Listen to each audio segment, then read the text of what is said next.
¿Alguna vez nos hemos parado a pensar en el increíble proceso que se desata en la mente de un niño cuando aprende a hablar? Hoy vamos a hacer precisamente eso, un viaje alucinante a la adquisición del lenguaje en primaria. Y es que no se trata solo de aprender palabras, ¿eh? Se trata de construir el pensamiento, la personalidad y, en definitiva, la forma en la que vemos el mundo. Para poner un poco de orden en este viaje, esta va a ser nuestra hoja de ruta. Primero, veremos por qué el lenguaje es una pieza tan clave. Después, descubriremos para qué sirve realmente y las teorías que intentan explicar cómo lo aprendemos.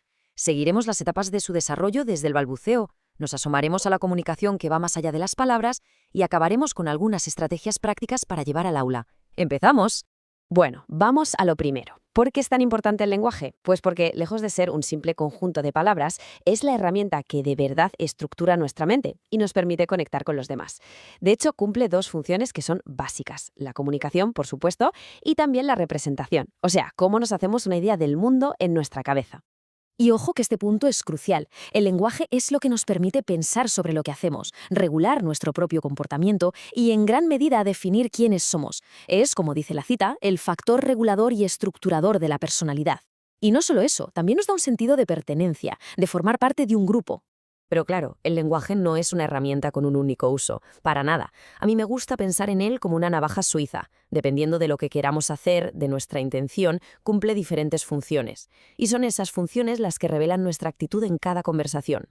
Y mirad, esta ilustración lo resume a la perfección. Esas son las 6 funciones clave del lenguaje. Como podemos ver, cada una pone el foco en un elemento distinto del proceso de comunicación, a veces en quien habla, otras en quien escucha, otras en el propio mensaje. Ahora vamos a verlas una por una, que es muy interesante. Venga, vamos a repasarlas con ejemplos para que quede súper claro. Tenemos la función expresiva, que es básicamente para soltar lo que sentimos, un «qué dolor de cabeza». Luego la apelativa, que busca influir en el otro. «Andrés, cierra la ventana, por favor». La referencial es la más subjetiva, la que da datos. La fórmula del ozono es O3. La fática sirve para comprobar que la comunicación fluye. Un simple «hola» o «¿me oyes?». La poética se centra en la belleza del mensaje, en su forma. Y por último, la metalingüística, que es el lenguaje hablando sobre sí mismo, como cuando preguntamos ¿qué significa la palabra canalla?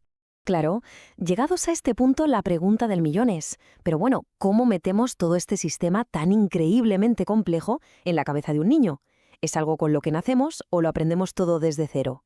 Vamos a ver qué dicen las grandes teorías que han intentado resolver este misterio. Aquí tenemos a los 4 grandes contendientes en este debate.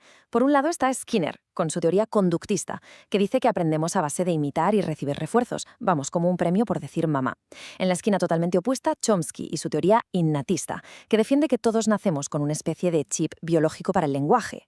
Luego está Piaget, el constructivista, que decía que primero viene el pensamiento y que el lenguaje es una consecuencia de ese desarrollo cognitivo. Y finalmente Vygotsky y Brunner, que con su teoría comunicativa lo apuestan todo a la interacción social. Aprendemos a hablar porque necesitamos comunicarnos con los demás. Da igual qué teoría nos convenza más, la realidad es que el viaje del lenguaje sigue unas etapas bastante claras. No es algo que pase de la noche a la mañana, sino que es un camino progresivo que vamos a recorrer ahora mismo. Si miramos dentro del cerebro, a nivel neuropsicológico, todo este tinglado se monta sobre todo en el hemisferio izquierdo, que se va especializando durante la infancia. Ahí podemos distinguir un polo receptivo que se encarga de la comprensión y un polo expresivo que se encarga de producir el lenguaje. Este es, por así decirlo, el hardware cerebral sobre el que se van instalando las diferentes etapas de la evolución. El viaje empieza, como no, en la etapa del prelenguaje, de los 0 a los 2 años, con gestos, lloros, balbuceos. Luego, hasta los 5 años, viene la fase lingüística, cuando por fin el lenguaje se vuelve comprensible y empiezan a asociar palabras con objetos. Y finalmente, de los 6 a los 12, entramos en la etapa de la comunicación propiamente dicha. Aquí ya se domina la articulación, se aprende a leer y escribir y, lo más importante, se empiezan a pillar conceptos abstractos. Pero, ojo, que no todo es hablar. De hecho, una parte gigantesca del mensaje que lanzamos se encuentra en todo aquello que no decimos con palabras, en esos elementos que literalmente hablan sin palabras. Fijaos un momento en esta cifra porque es una pasada. Según el antropólogo Ray Birdwhistell, solo el 35% de lo que comunicamos son palabras. ¿Y el 65% que falta? Pues todo lo demás. El tono de voz, los gestos, la postura corporal, la famosa comunicación no verbal.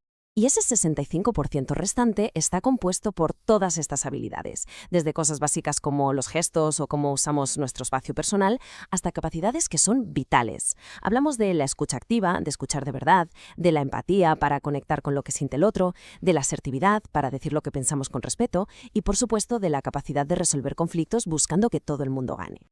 Vale, con todo esto sobre la mesa, la pregunta es obvia. ¿Y en el cole qué? ¿Cómo podemos fomentar de una manera eficaz el desarrollo del lenguaje en el aula? ¿Cuáles son los principios que no pueden faltar? Pues la clave está en seguir estos 4 pasos, que son como los pilares de todo. Primero, empezar siempre desde lo que el alumnado ya sabe. Segundo, crear situaciones para que necesiten comunicarse de verdad con un propósito real.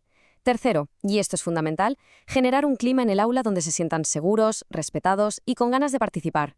Y cuarto, ser el mejor ejemplo. El docente es el principal modelo lingüístico que tienen. En definitiva, el desarrollo del lenguaje en primaria es un proceso absolutamente esencial. Constituye la principal herramienta que tenemos para entender la realidad, para expresar nuestras ideas y para participar en la vida social. Por eso la escuela tiene que ofrecer contextos ricos que inviten a hablar, a interactuar y a escuchar, para que el aprendizaje sea de verdad significativo y les sirva para toda la vida. Y con esto terminamos, pero me gustaría dejar una pregunta flotando en el aire.